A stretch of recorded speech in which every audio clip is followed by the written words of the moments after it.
Good evening, everyone, and welcome. Just a quick summary and a reminder that next week, most likely, I will not be teaching. I have a family celebration in Miami on Monday, and next Monday is our legal holiday, so we will not be studying next week. We are holding at the beginning of 6th chapter. Chapter 1, the Rabbi is speaking about, in general, the foundation of the animal soul. Chapter 2, 3, 4, and 5, the Rabbi was helping us discover the godly soul, its powers and garments. The powers of the godly soul are the 10 faculties, 10 powers, and the garments are thought, speech, and action. We discovered the power of Torah and mitzvot. Studying Torah enables the garments to get the soul to a much higher, loftier level, and the same is performance of God's commandments. However, from Torah and mitzvot, Torah is much higher because it's God's wisdom and the only way to unite with God. This is what we studied until now. Chapter 6, the Rabbi is about to share with us the soul that's not godly. It will take 4 chapters in details, including 2 categories of souls. One soul we call the animal soul, and the other soul is the evil soul. The evil soul, I share now, we will get to it in 7 and 8, chapter 7 and 8, are divided into 3. There are 3 evil powers. The animal soul is one. We call it Lipatnuga, the Nuga shell. Nuga shell is not evil. It's also termed animal soul. There is nothing bad except it is not holy. And therefore, anything in holiness, as we've discovered before, and we'll see it all over, there is no middle ground. There is no in the middle. Either it's holy. If it's not holy, it's unholy. Either it's connected to God and follow God's instructions. As soon as it does not, it is considered unholy. There are levels within unholiness. We have the one that's called Nuga, which is not evil, does not desire to do evil, but just is not interested in connecting to God. And then we have the 3 klipot, the 3 shells, as we will discover, under one category, one soul that's evil, is there to hurt itself, others, and defy God. So as the Rabbi will begin, we're going to read a little bit of an introduction to the 6th chapter. I gave you a summary, a synopsis of the introduction. We will get into, I'm going to share with you some ideas now, so it should be easier to digest as we get to study them. The first is that when God created the universe, He created always 2 dimensions, opposite each other. There is no such thing as pure holy. There is no such thing as pure evil. There is always good within evil, and there is always evil within good. So whatever God creates within holiness, you find the opposite within godliness, within evil, and vice versa. That's the first point. The second point the Rabbi is going to talk to me, it's the most important, even though it seemed to be not much emphasis is placed on because of the technicalities and all the details, but it's the main thrust of godliness is that God rests wherever people are humble. Humility is the only, not only the greatest, but the only vessel to achieve connection to God. Anytime someone is self-centered, ego, there is no godliness. No matter what they do, they may be serving God. They may pray. They may do a lot of kindness. They may help the poor. But if they do it out of self honor for their own grand desires or benefits, there is no God there. So they do it from the animal soul, not the godly soul. If anyone wants to connect to God, humility is the only key. There is nothing compare, and there is nothing else that is valuable to God as humility, as we will see, and it plays out in the next chapter. It's like allowing God to enter, inviting God. As soon as someone does positive and seemingly holy activities, as I said, they perform God's commandments, they pray, but they do it for a side benefit or for a reason of their own benefit, they're not serving God. If they're not serving God, God says, if I'm not invited, there is no place for me. This is the two main themes that will play out in the in this 6th chapter. So no matter what good a person will do, if they are not including God in the plan, it's not godly and it's not evil, but they cannot be called holy people because God is not connected with their actions. And this is the introduction now again to 6th chapter.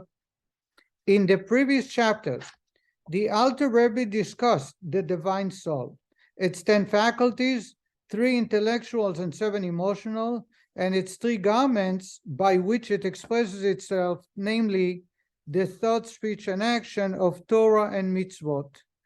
He explained that the garments of the divine soul are actually on a higher level than the soul itself, inasmuch as Torah and God are one, and that by clothing itself in these garments, that is, by studying the Torah and by performing the mitzvot, the soul is united with God.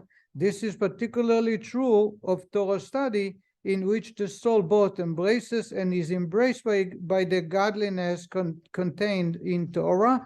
And we study it at length, that Torah is the highest form of connecting with God because we have a dual connection. We connect with God and God is surrounding us. In chapter 6, the Alter Rebbe begins to discuss the animal soul. He explains that its structure is exactly parallel to that of the divine soul. It too has 10 faculties and 3 garments. Only, unlike the divine soul, the substance of the animal soul is klipa, is a shell, is an outer layer, and its faculties are garments, and garments are impurity. By clothing itself in these garments, the animal soul descends to an even lower state of impurity, just like the garments of the holy soul enable the holy soul to connect to God in a way that it could not achieve on its own. So are the garments of the animal soul, the impure soul, the garments, thought, speech, and action enable the soul to descend farther from God than where it was on its own. Concerning the concept of klipa, of shell, we have noted in chapter 1 that although all existence were created by and received its life from godliness, yet in order that men be able to choose between good and evil, and that he earn his reward by serving his creator by his own effort, God created forces of impurity which conceal the godliness in all of creation. These forces are called klipa, plural klipot, literally meaning shells or peels. Just as the shell conceals the fruit, so do the forces of klipa conceal the godliness in every created being. So what in the introduction he wants to tell us is, when we talk about animal soul, evil forces, they are not powerful on their own to fight God. They are a creation of God. Exactly the same God who created the godly soul created the animal soul. The God that created all the angels that perform so much good created the evil soul, angels or beings for the purpose of testing and causing a person to get rewarded when they overcome them. So when we say klipa, shell, just like in nature, you have a knot. The knot is shelled with a very strong shell that protects it. The same as an apple has a shell, as a peel. The peel is there for a purpose, as a pineapple shell or a nut shell. They are not consumable, but they are not bad. They are there just for the protection of the fruit. The same is in our universe. God created the animal soul and the evil soul as a shell to protect the godly soul and reward us when we are able to crack the nut, so to say, and achieve connection with the fruit itself. There are two categories of klipot: Lipatnuga, literally a klipa, including of light, and the three concealed klipot. So I told you there are two types of shell, just like in peels and shells of our universe. You have some peels that you consume, like a tomato peel, like a cucumber. Some people are able to consume it, like an apple. Then you have another peel, like an orange peel, where you need to, so to say, change or mend it or cook it before you can benefit from it. And then you have some peels that are totally unacceptable and are harmful for a consumer, and that is nut, pineapple, and the like. And the reason is each one has served a different purpose. So God created two categories. We call them two souls. One is called Lipatnuga. Nuga is not godly. Nuga also in Aramaic means light, dimmed light, because there is positive that can be converted into godly. Just like the peel of a orange. You can cook it or cover it with sugar and enjoy the peel. But when it comes to the three klipot, the second godly animal, the second evil soul, it is completely defilement and harmful for a person, no matter what type of interaction they have, even if they are serving God, even if they're going to earn the money by cheating and they are going to give it to charity, that money is called evil money and it will serve no good. And therefore, we should have no interaction with that animal soul. So haughtiness, pride, lying, cheating, non-kosher food is from the three klipot. We're going to call it the evil soul. Why is it evil? Because it serves no purpose. It will bring no benefit. There is no nutrition. There is no vitamins to the soul. Quite the opposite. It drives the soul even farther from God, where without that interaction, it would be. What's the question? So the klipa no God, and what are the other three called? So we will discover that it's actually in the Bible, the name. The one is called Lipatnuga. The other evil soul, it's called evil soul. However, I will share with you how the name have gradually changed, took different forms, and you'll be surprised about its name today. And in addition, the reason it's three, as we'll discover, Ezekiel, there is a book of Ezekiel, he is prophesying a vision that he had, and he is describing his vision in three different scenes in the same vision. All three are the names of those three klipot. It's in this chapter, actually. So yes. You're saying animal soul versus evil soul? Correct. So the animal soul describe a natural soul that tends to eat, enjoy. It's what's in it for me. There is no selfless. There is no higher cause. Animal soul. No, but it's Lipatnuga. Yeah. It's the shell of Nuga. Why we call it Nuga? Because Nuga in Hebrew means, not in Hebrew, in Aramaic, very dimmed light. In other words, there is some good, but it has to go through some changes. One animal and three evils. Right. It's one evil divided into three. Okay? We call it Gimel Klipot, the three Klipot, but it's one. So again, you have godly soul, you have animal soul, and you have the three klipot below. The three klipot should have no interaction. Any interaction is considered sin, even if we do it for a positive, altruistic purpose. I am going to lie so that I am able to connect with you. I'm going to lie so I can earn more money and fulfill my pledge to charity. It doesn't matter what the motives, it doesn't matter what the outcome even. The interaction with evil is always considered a sin. The nuga is an interaction that preferred not to have. We should not have a nuga. However, once we have the interaction, it's not a sin, and we can elevate it. That's the way it's considered in Kabbalah. We can convert it and make it holy. And then you have the godly soul where we do a mitzvah performed the right way. Let's conclude with the introduction.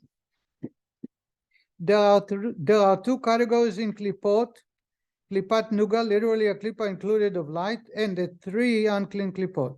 The first category, Lipatnuga, contains some measure of good.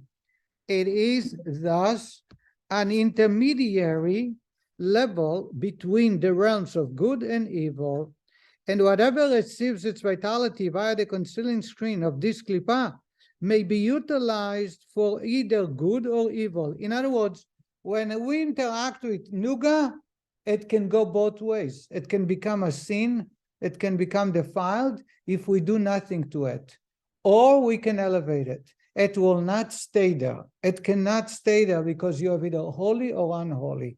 In Judaism, you do not have anything in the middle ground. Oh, I didn't do something bad. Well, you didn't do something good. So then it's considered bad by virtue, by default, unless you make it holy. To this category belong all permitted physical objects. They may be used for a mitzvah and ascend thereby to the realm of holiness, or they may be used sinfully, God forbid, and thereby be further degraded. I'm going to use examples because I do think that with examples, it drives the point. If I go and buy a new phone or a new car, or I go on a cruise, where would you think it belongs, that activity? Where would you say this activity belongs? Animal soul, Animal soul, why? because it's something that we desire, that we want. Because we desire and want it. Good, thank you. Anybody else? Nobody? Yes. Well, it's not described in the Torah as something we should be seeking, so it can't be holy. But it doesn't say you're not allowed to. Does it say that you're not allowed to take a cruise? Does it say that you're not allowed to buy a brand new car? So the answer is, this is what we discuss as nuga, meaning the activity is neither good nor bad, and therefore Elizabeth is correct. It's from the animal soul, but it's not going to stay in the animal soul. We look at the purpose and the reason behind. If I go on a cruise, so I have a better mindset to be able to raise a family or to interact with my spouse, now it becomes holy because I'm serving God. If I do it just because the neighbor did it and I have to prove him that I can do something better, that becomes, it's not, you can say it's not a sin, but it's unholy. Therefore, it goes down to the 3 klipot, to the evil soul. In other words, who said so? Your wife, it's very holy. You speak of experience? At times people are pondering, but the reality is you always look at the motive and look at the outcome, and that will be a very good understanding where it belongs. Does it belong to holiness? If it's not in holiness, it's going to go the other way. When you can't be able to show, that's holy. Very good. But if you buy it in a particular color, Ah, what for? You can get to the shul with the other color or other color. You buy a new phone to call the rabbi. right. It's holy. Yes. So you can do many things with things that are considered animal. Correct. And it Actually- can, either way, depending on your use. Hopefully, majority of our days involve this type of activities. In other words, we're not serving God directly. We're not eating. We're not putting on tefillin now. We're not lighting Shabbat candles. However, we have an opportunity to elevate it and make it holy. What's more important is that life, in Judaism, in order for me to live a holy life, it's not depriving myself from life's pleasures and beauty. In fact, this is what God wanted us to interact with the universe and our surrounding and elevate it and make it holy. So if I go and hide in a cave for the rest of my life, I did not get the opportunity to serve God. But if I start a family and I have a wife whom I love, and I buy her flowers for Shabbat, and I buy chocolates, and I buy her all kinds of candies for the purpose of getting closer, I am serving God. It becomes holy. Don't forget the cruise. What about those things that are in the category of always to be avoided? The things that you say. We're going to get to it. Sixth chapter is talking about sixth chapter. The chapter number 6 is going to talk about animal soul. In other words, the one in the middle. 7 and 8 is going to go down to the evil and forbidden. We're not there yet. Anybody? Any other question? No. The second category, consisting of the 3 impure klipot, is holy evil. Whatever receives its vitality via the concealment of this type of klipot cannot be transformed into holiness, nor in some cases may it even be used in the service of holiness. To this category belong all forbidden physical objects, whether forbidden only for consumption, in which case they cannot be transformed into holiness, but they may serve it, or whether forbidden for any form of benefit, in which case they cannot even serve in any holy purpose. And now we're ready to start chapter 6. So again, it's very important. I cannot emphasize enough.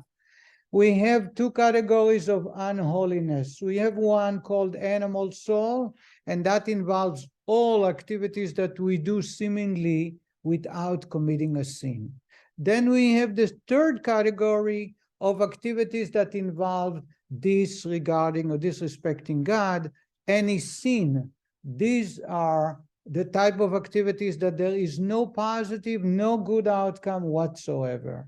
With the animal soul, the fact that it's separated from the godly soul in itself is not good, but it's not so bad because we have an opportunity to elevate it, to connect it to God, to make it holy. Here is number 6. The Almighty has created one thing opposite the other. It is in the Torah. Everything in the realm of holiness has its counterpart in Klippa. In our context, the animal soul with its faculties and garments is the counterpart in Klippa of the divine soul with its faculties and garments. Chapter 2 to 5, we discovered in details the godly soul. Now we're going to see that the exact same thing, it's like a mirror in negativity. Just as the divine soul consists of 10 holy faculties, which correspond to 10 supernal sphirot, and is clothed in 3 holy garments, that is, the thought, speech, and action of Torah and mitzvot, so too, the soul of Sitra Achra, defined further in this chapter, what Sitra Achra is, derived from Lipatnuga, which is clothed in men's blood. As explained in chapter 1, the animal soul is clothed in the blood, and thereby animates the body. This soul too has all the faculties and the garments. And the Rabbi continues, page 102. It consists of 10 crowns of impurity, that is, the faculties of Klippa called crowns in Kabbalistic terminology. And these are these 10 faculties are 7 evil midot, 7 emotional traits, and in the intellect. So let me stop for a moment. If you pay, I don't want to get too technical, but those who studied this book many times, like myself, when I prepared it tonight, I've discovered new things that I didn't see before. And I don't want to show it you all the details, because it will take much long, and it may be too much for people who discover it for the first time. However, there is one theme that was discussed before, that here it's exactly the opposite, and that is, we discovered that the 7 attributes out of the 10, the emotional attributes, they are included within each other, right? Remember, there are 7 times 7. So you have kindness and you have strictness within kindness, you have beauty, compassion within kindness, victory. All 7 are included in each one of the 7. In holiness, unity is the greatest trait. For God's blessing to rest is when people are united. Therefore, they humble enough to allow for the opposites to be connected with them. In impurity, now that we talk about the counterpart, there is no unity, and therefore they are called crowns. Crowns referring to kings. A king, you cannot share kingdom with another king. There can be teachers, there can be parents, there can be multiple children, there can be multiple partners in a business. But kings, there is one king ruling one country. You won't have kings sharing the kingdom. You can have a prime minister who share with another prime minister, which I'm not sure how it works. Only one prime minister is not in effect. But in kingdom, which is total, complete. Hi. Hello. When it comes to a kingdom is complete without any surrendering any iota of its rulership. You won't have another king ruling at the same time. Therefore, the 10 attributes are called the 10 crowns. By holiness, they are not crowns. Number 2, they are not included of each other because they are not united. They are not connected. Only in holiness you will have this combination of 7 times 7. And this is what the Rabbi is saying here. These 10 faculties are 7 evil midot, page 102.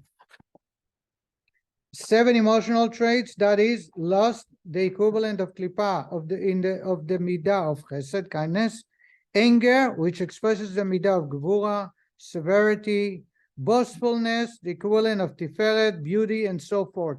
So every one of the 7 attributes out of 10 that you have in holiness, like being kind, in the opposite would be lust, the desire to connect with something that's not mine. Each one's severity or strictness, in holiness, in unholiness, it would be anger. And the same, you have each one of the 7 attributes in holiness, you have the counterpart in unholiness. Spirit which stem from the 4 evil elements mentioned above in chapter 1. Spiritual entities have their elements in as physical objects do. In this case, evil elements, this is soul of Klippa.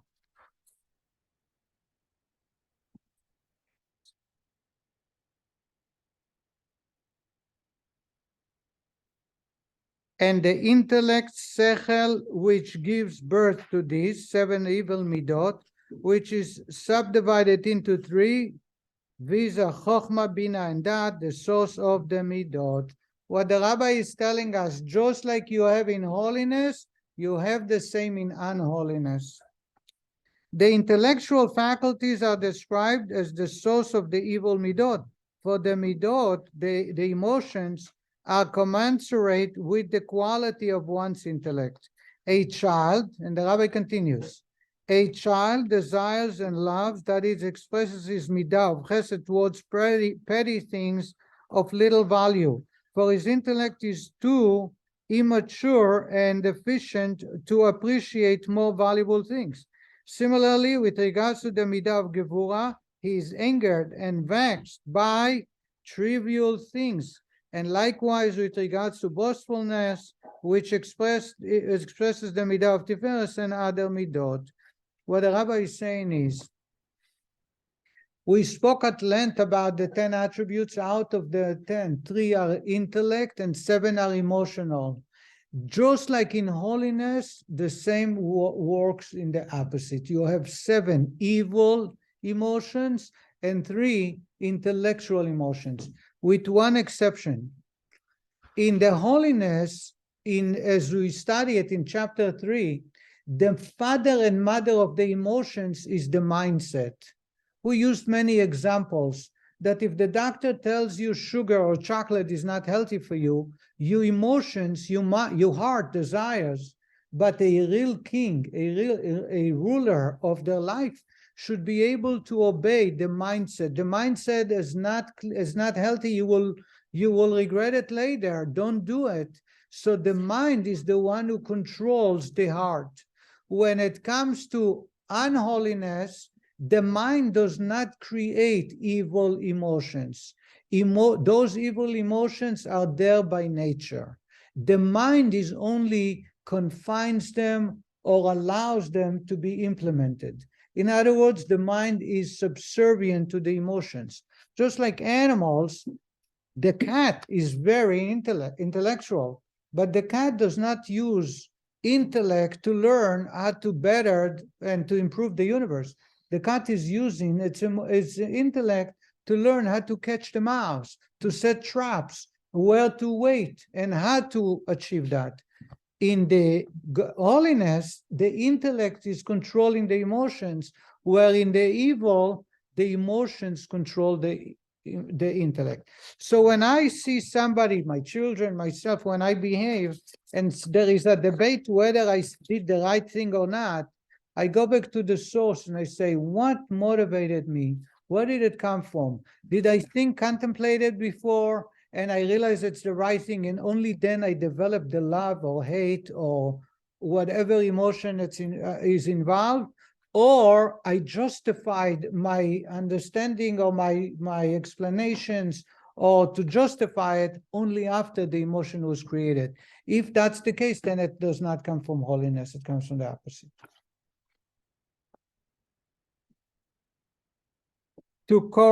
This correlation between midot and intellect indicates that the intellect affects the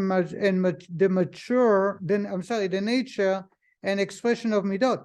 And for this reason, the three intellectual faculties are said to be the source of the 7 midot.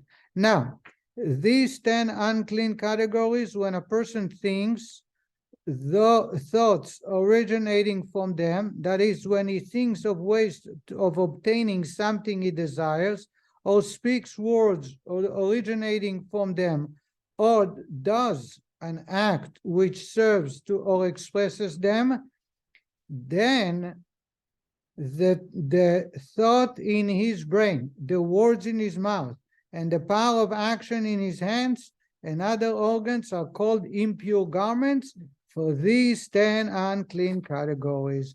Why? Which clothe themselves in these garments during the act, speech, or thought.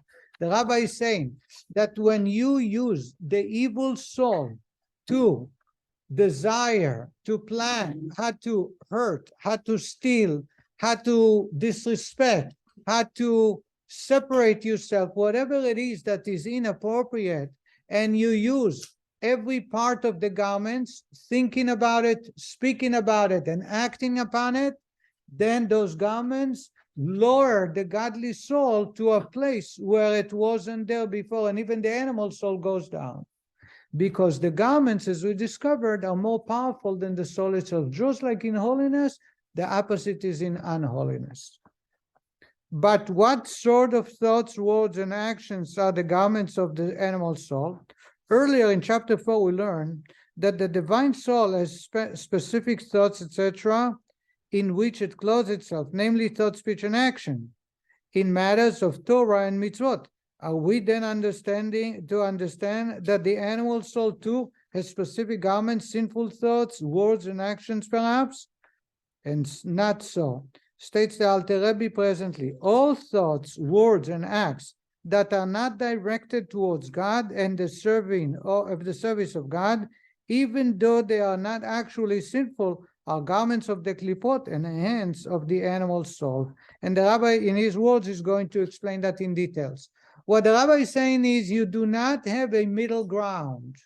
If it's godly, if you study Torah, if you say kind words to somebody, if you do something that's positive, you go to work to earn money so you can make a good living, you are helping somebody, you're serving God in any action, then you're connected to godly soul. Any other action, speech, or thought that's not involving positive mitzvah or positive behavior is from the animal soul. And as the Rebbe explains, These garments of the animal soul comprise of all the deeds that are done under the sun, that is, all mundane actions, which are all vanity and an affliction of the spirit, as the Zohar Parshat Beshalach interprets this, a ruination of the spirit of holiness. Similarly, all the words and all thoughts that are not directed to God and to his will and his service are all garments for the animal soul. For this is the meaning of the term sitra achra. It's Aramaic. In Hebrew, it means literally the other side, that is, not the side of holiness. In other words, anything that's godly and holy, that's one. Anything that's not holy, then it belongs to the other side. Sitra achra is another name for the animal soul. The other side meaning separated from God. And that includes any time I just use idle talk. I didn't speak gossip. I'm not using anger. I'm not boasting or making fun of somebody. Same is about action. I am not breaking someone's back. I'm not hurting someone else's property or stealing. All I do is just doing nothing. That's action that's considered to be not from holy. And that includes, for most people, I speak about myself, majority of our action, majority of our speech, and majority of our thoughts. Because that's the way this universe, we have discussed that in chapter 1 about the different curtains, how it goes down all the way to this universe, that in this universe, it is considered that we are creatures that majority, not just majority, vast majority of our behavior, thoughts, and speech are not proper. They are not sinful, but they are not holy. Decide thus whether thus, whatever does not belong to the realm of holiness is sitra achra. But what in fact does the realm of holiness encompasses? The side of holiness is nothing but the indwelling and extension of God's holiness. And now, God dwells only on that which is surrendered to him, whether the surrender is an actual one and visible even in that surrender being's external aspects, as is in the case of the supernal angels, whose entire being is constantly and openly surrendered to God, or whether it is a potential surrender, as in the case of Rabbi Jew here below in this physical world, who has the capacity for surrendering himself completely before God through martyrdom for the sanctification of God's name. Let me explain that in details. What the Rabbi is saying, that anything that we do or speak or think about that's not for the sake of God does not belong to the godly soul. It comes from the other side. God will rest only on beings or actions or speech or thought that is completely surrendering to God. Surrender is humility. When we are enabling God to be in our environment. So I may have a very fancy, beautiful house, and I can have served God because by living in a good home, a nice, beautiful home, what I do is I live in a good environment, so it makes my mood good. I am able to raise children and my spouse. In addition, I bring guests to the house, and I study Torah in the house. Now the action is about bringing God into my space, and that creates a godly atmosphere. Another point the Rabbi is making here is that, as I told you in the introduction, surrendering to God, bitul, humility is the key and the only key that opens us to God. The other point the Rabbi is making is, in every Jewish person, there is the potential for surrender and there is the actual for surrender. Let me preface. Potential for surrender is not just we are able to, we have the ability, the key. That's not the case. We do have it, except it is in a dormant situation, as the Rabbi will explain later in a moment, actually. In other words, bitul, you have two types. You have bitul, someone he's eating a meal and he's saying, I am eating for God's sake, because God wants me to have a healthy body, and therefore I eat what's healthy. God wants me to socialize. God wants me to have a good relationship, and therefore I will do whatever it takes. So when I buy flowers for my spouse, or I make my house to be painted fresh paint to make it more beautiful, what I do, if I do it for God's sake, but in reality, what I do is I surrender myself to God. So it involves the godly soul. What when I don't do it? And I paint the house because the neighbors told me that this is an outdated paint. It does not in the now the new style. The Meshugane in Paris decided that now it's an Art Deco era, and I have to paint it in the Art Deco style. Now comes the man and says, I have to be like the Johns, like the neighbors. What happens then? We do not serve God at this point, and there is no surrender to God. Says the rabbi, as long as it's not a sin, I didn't steal the paint, or I didn't paint on Shabbat, what I do is, it's called the Lipatnuga, the animal soul, and therefore, in potential, potential is not just, it's not there, but I'm able to access it. It exists in me, but it's locked up in a safe. The surrendering, the bitul, exists even when I am busy not serving God.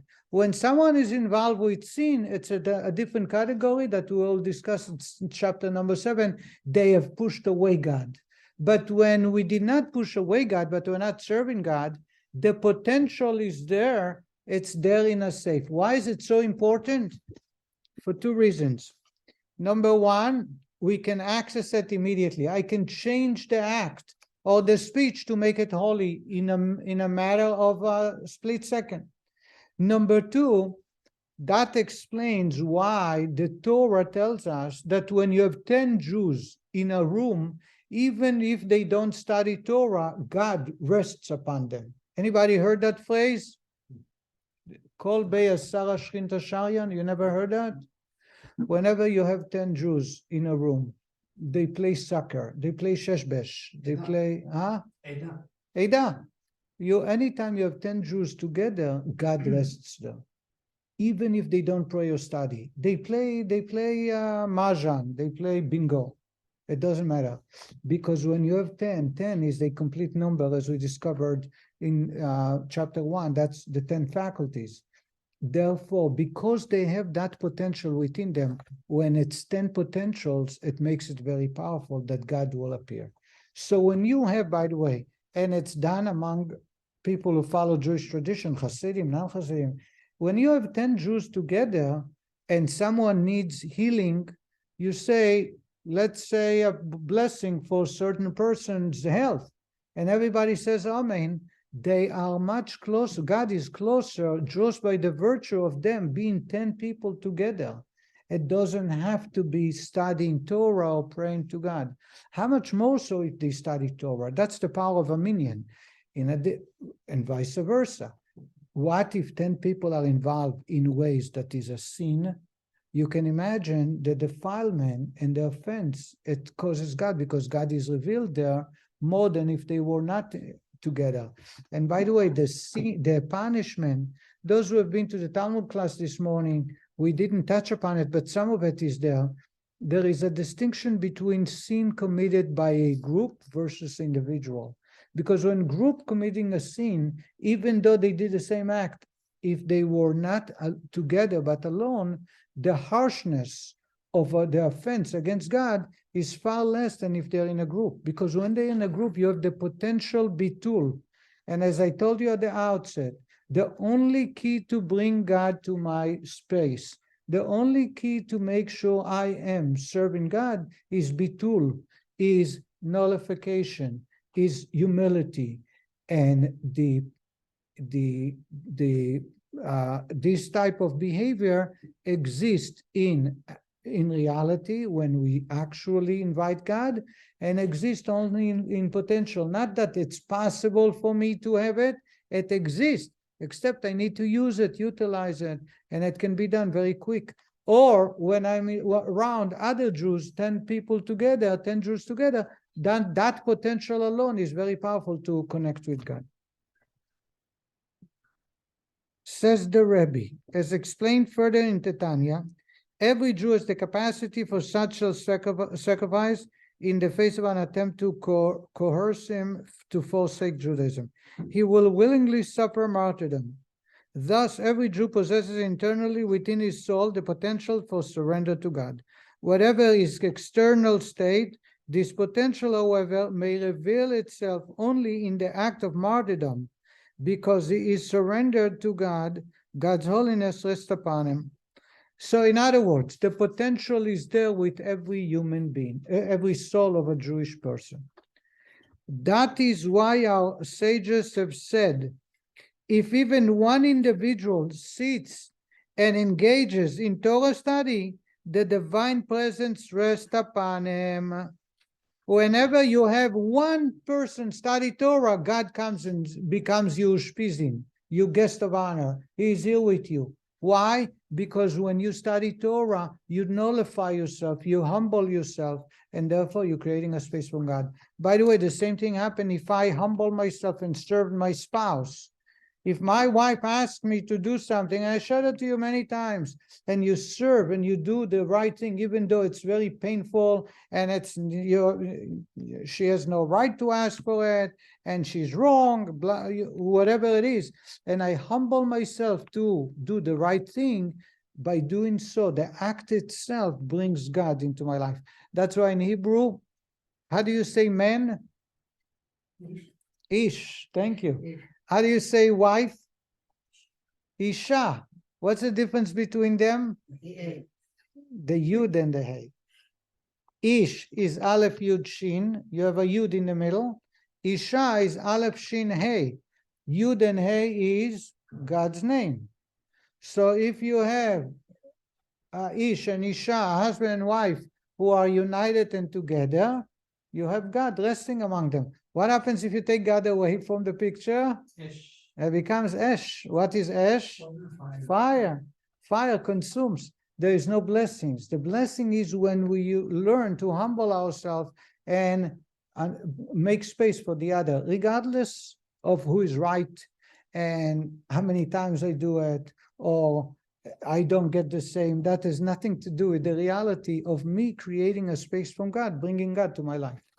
So just like when one studies Torah, God is resting with him, and God blesses that person. The same is apply for every act of humility, of humbleness. When someone changes their mind just because someone else has asked or mentioned or said, and they surrender, so to say, they are bringing God into their life. So God has given us many opportunities, and that's why the pinnacle of life in Judaism is marriage. Until someone is married, is not considered complete.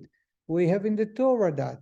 And the reason is not because to have children, that's not the case.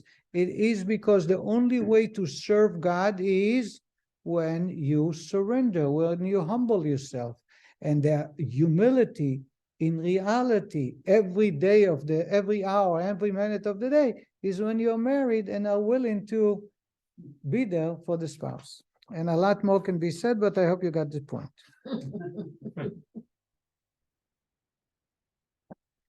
Also, on each gathering of 10 Jews, the divine presence rests always together. 10 Jews from a congregation of Israel, which is a fit abode for the divine presence. So the Talmud, the Mishnah teaches us, when you have one who studies Torah, God rests. When you have 10 people who sit together, they don't study Torah, they're just there together to socialize, God rests as well. Why? Because you have 10 potentials, and those 10 potentials form a very powerful connection so that it brings God. Anything, however, that does not surrender itself to God, but considers itself as if it is a thing separate unto itself, does not receive its life from the holiness of God. Anytime I do not surrender because I am right, because I deserve, because it's my turn, because I've done so much, it doesn't matter what's the excuse or the justification, I have parted myself from God, and therefore my behavior, my soul, my life is separated from God. I removed myself from God. I'm not part of godliness. Some of it may be a sin. Some of it is not a sin, as Lipatnuga, as the animal soul, but it's removed from God, and it will require a lot of efforts to elevate it, to make it holy. I just want to share with you, somebody asked at the beginning of the class, what's the name of that? You asked me? There was a man who came to the second Lubavitch Rabbi. He's named the Admor Emtsai. And said to him, Rabbi, I have an issue with my pride and ego. Help me get rid of my ego. And the Rebbe says to him, before you want to get rid of it, can you tell me what it is that you want to get rid of? What are you looking to get rid of? And he did not want to respond because he wanted to hear from the Rebbe. And the Rebbe turned to him and says, you came to me for advice how to get rid of your ego, right? So tell me, what's the ego you're talking about so I can help you? And he was quiet. The Rebbe asked for the third time. And he did not respond because he wanted to hear the Rebbe talk about the ego also. And then the Rebbe turned to him and said the following. When God created the universe, he created the godly soul, and then he created the animal soul, whose job is the opposite of godly soul, to drive a person away from God. Came the animal soul, came that evil soul to God and said, I don't like it because men will hate me, seeing that I am there just to force men away from God is something that they would run away and beat me up. They'll get rid of me. Says God, don't worry. I'll give you a very sly talent, and I will call you Nachash Kadmoni. What does Nachash Kadmoni means? Nachash is a snake. Kadmoni means the earlier, from old age. Kodem is before. I will call you, and in Zohar, the evil soul is termed, during Adam and Eve time, the viper or the serpent of old age, of ancient. That's the serpent that's convinced Eve and was successful in convincing her to disobey God. This is his job. So Nachash Kadmoni, that was his name, the evil soul. Then he convinces Eve he came to Adam actually, according to Kabbalah. Adam refused to listen. He went to Eve and started a conversation, convinced her to eat from the tree of knowledge, and she made Adam eat as well. They both sinned. God kicked them out of Gan Eden, and then Adam repented. For 130 years he fasted to ask for God's repentance, and God accepted his repentance. So this snake came back to God and said, his children will not interact with me, not allow me to perform, to do my job. God said to him, you know what, we'll change your name. Now your name will be Malach HaMavet. The angel, you're laughing because you'll see it in different parts of Kabbalah. And in the Jewish tradition, we use it. Malach HaMavet is what? Angel of death. Malach is angel, Mavet is death. We will change your name. It's called new and improved. You know, you change your name. How many companies they change their name? So we're going to call you Malach HaMavet, the angel of death. Okay, so he was excited. He's going to continue doing his job. He has a new name. Came Abraham and Sarah, and they served God out of kindness, and they were not fearful of Malach HaMavet, and they were able to change people's heart to believe in God. So Malach HaMavet, the angel of death, came to God and says, Abraham is not allowing me to do my job. I can't do it. So God says to him, we'll change your name. Now your name is going to be Satan. Satan. What is Satan? Devil. Devil. The devil. And the devil was successful. continued taking people away from God until Moshe Rabbeinu came. There was a lot of interaction on Mount Sinai, and he interacted with the Satan, and he beat him up. So the Satan come to God and says, Moshe Rabbeinu is able to defeat me. Nobody, the Jewish people now, will obey God and will never listen to me. It's not fair. So God says, I have a new name for you. And the name is going to be embedded within Torah scholars, because they are with Torah scholars, those who study Torah. And the new name of that serpent, Nachash Kadmoni, angel of death, Satan, now he has a new name, Yesh. You know what Yesh means? Man. There is self-centered, ego, Yesh. That's the new evil soul. Came the Baal Shem Tov 70 years ago and said, you have to serve God out of joy and stop thinking of yourself. Look hot, because you're created for somebody else. You are, the purpose you're created is not about me. How long am I going to live? How much money is in my bank account? You're created for your children, for your spouse, for your friends, for your community. So Yesh came back to God and says, I lost all my glory. So God says, we're going to change your name. Yeah. Your new name is going to be called Hargashat Yesh, the sensing of self-centered. In other words, you're not going to boast about and demand respect. I skipped the point about the scholars, Torah scholars, until the Baal Shem Tov demanded a lot of respect and honor, and they refused to socialize with the simple men because they were Torah scholars. In other words, the Yesh, God planted that evil soul within Torah scholars. They didn't realize they're not serving God, they're serving themselves.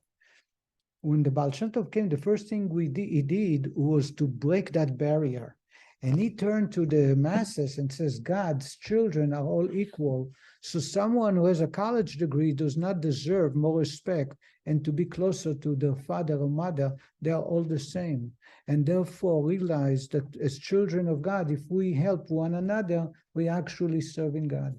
So Yesh have weakened, lost its power. And by the way, this is part of the reason they chased the scholars, issued all kinds of excommunication and all kinds of prohibitions, decrees against the Baal Shem Tov, because he broke that barrier.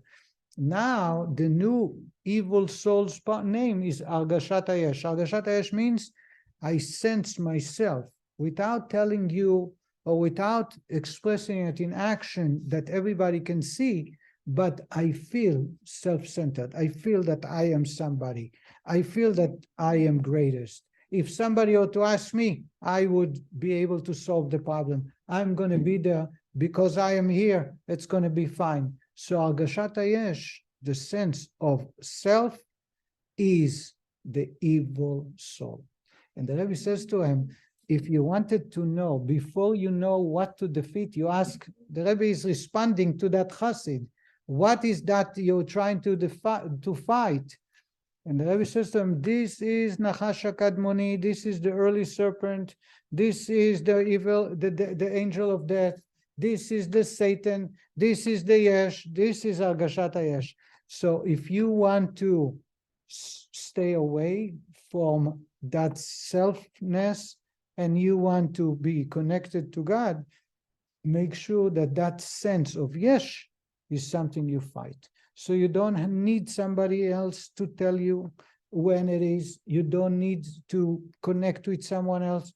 It's something internally that we need to learn and to be able to fight. We will stop here. As I mentioned at the beginning of the class, I will not be here next week. Most likely I will not be here, so we're canceling. We'll continue, God willing, in 2 weeks. Thank you so much, everybody. Thank you, Rabbi. Be well, everybody.